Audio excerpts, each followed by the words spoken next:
On the next step, we'll be adding params to our config file. Just right here.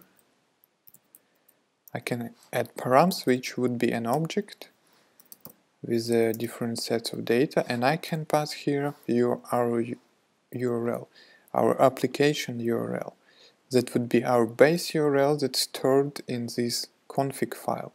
So whatever we want to rely on this, we know that we have under params URL, we have this value that I'm going to set to our website under test, and that would be etsy.com. And whenever we need this base URL, it's so-called base URL for our application, we can access this using params.url, browser params.url, and I will show you in the next clip how to do this.